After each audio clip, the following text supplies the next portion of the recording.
Berlin, August 1939.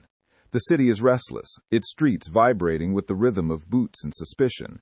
In a dimly lit office on Prince Albertstrasse, SS Sturmbannführer Otto Weiss studies a file stamped with the words Geheime Reichssache. The air smells of tobacco, ink, and fear. Outside, loudspeakers blast the latest proclamations from Berlin radio. Inside, silence hangs heavy. Weiss has been summoned by Reinhard Heydrich himself, chief of the Reich Main Security Office. The task, he learns, is not of battle, but of deception. Germany, Heydrich explains, must appear threatened, provoked by Polish aggression. You understand, Weiss, Heydrich says coldly. We require a reason. The world must believe we are defending ourselves. Weiss nods, though unease creeps across his chest. The deception, he realizes, will mask a far darker plan about to unfold. Days later, Weiss finds himself deep within the corridors of the Sicherheitsdienst headquarters. Maps of the Polish border hang across the walls, colored pins marking strategic points. Gleiwitz, Hochlinden, Pitchen. The men around him speak in low tones, their words clipped and clinical. The operation has a name now. Operation Himmler. Heydrich details each false incident, radio stations to be raided, border posts to be attacked, corpses dressed as Polish soldiers to be left as evidence. Weiss feels the room constrict as the enormity sinks in. "We fight phantoms," he murmurs under his breath. An aide hears him, but says nothing. Outside, the late summer twilight darkens Berlin's skyline, a city poised between illusion and apocalypse. August 25th, 1939. Weiss receives sealed orders delivered by a black-uniformed courier. Inside the envelope, precise instructions signed by Heydrich and approved by Heinrich Himmler. The Gleiwitz radio station will be the centerpiece of the illusion. Weiss studies the code phrases, the timing. Every detail has been rehearsed. Uniform swaps, eyewitness fabrication, even which phrases will be broadcast in Polish. Outside, thunder cracks across the sky, a portent over the Reich Chancellery. That evening, Weiss stands at his balcony overlooking Wilhelmstrasse, watching storm clouds coil around the city. He thinks of his brother, serving on Poland's border, oblivious that propaganda, not shells, will light the fuse. War is coming, wrapped in the polite silence of bureaucracy.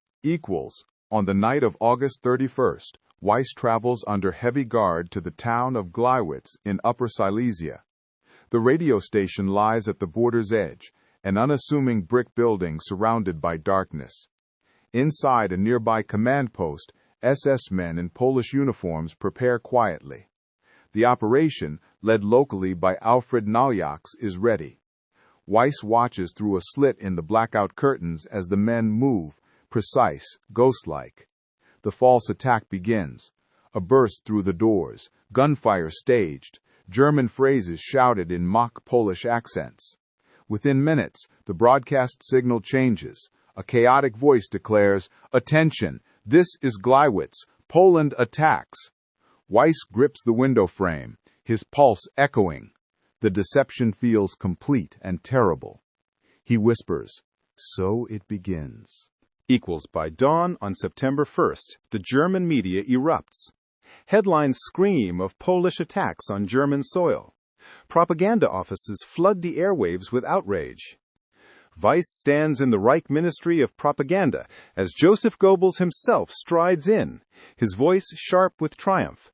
"Now the world will know our patience has ended," he proclaims. The narrative is airtight, built on planted evidence and forged testimonies. Yet beneath the spectacle, Weiss feels the weight of guilt settle like soot. Reports arrive from the border, shelling, mobilization, the Wehrmacht moving east. The deception has become reality. Weiss looks at the ticker tape printing fresh reports. War has found its excuse, and there is no turning back. September 1st, 1939. The invasion begins. Columns of panzers roar across the Polish border, engines shaking the dawn mist. Weiss watches through binoculars from a forward operations post near Oppeln. Explosions flash along the horizon. Artillery thunders rolls like an endless drum. He thinks of the forged uniform discarded in the field at Gleiwitz, a single symbol of an empire built on lies.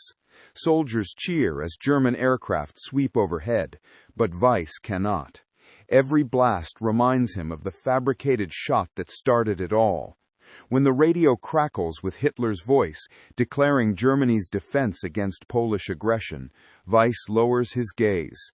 He knows the world is listening to a fiction that has become fire. In the following weeks, Weiss is assigned to supervise border security reports. From behind a desk in Katowice, he reads dispatches of civilian deaths, towns burned, villages erased. Each file bears stamps of precision, confirmed by field command. But he knows how truth bends under order. One evening an officer bursts in, elated at another German victory. Weiss nods, but says nothing. As he leaves, his reflection in the window startles him. The crisp uniform, the insignia of authority, the empty eyes. He wonders when duty became disguise. The sun sets outside, red fading into black. Germany advances across Poland, but for Weiss, triumph tastes hollow. Weeks later. The war expands. Britain and France declare war.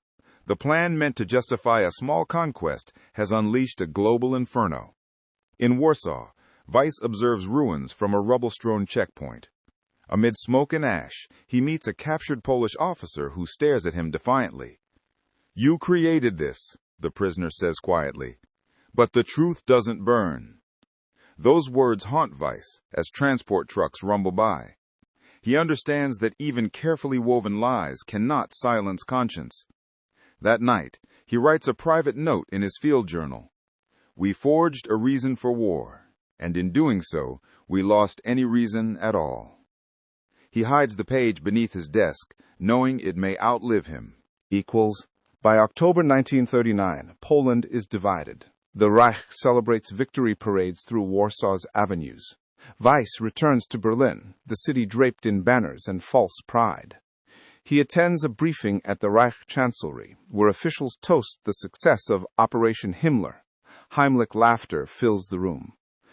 "It was clean," one officer boasts. Weiss forces a smile, feeling nothing but emptiness.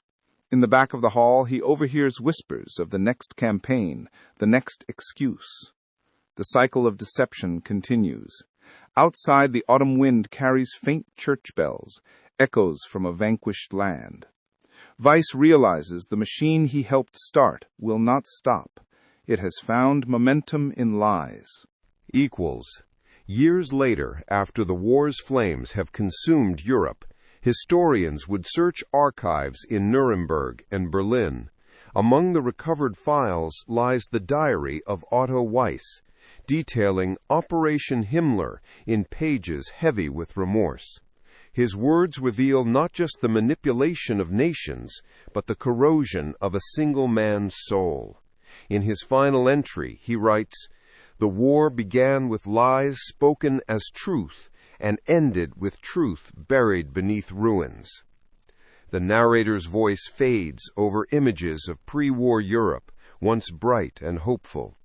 Operation Himmler, just one scheme among many, reminds humanity that wars rarely begin with bullets, but with the twisted power of words.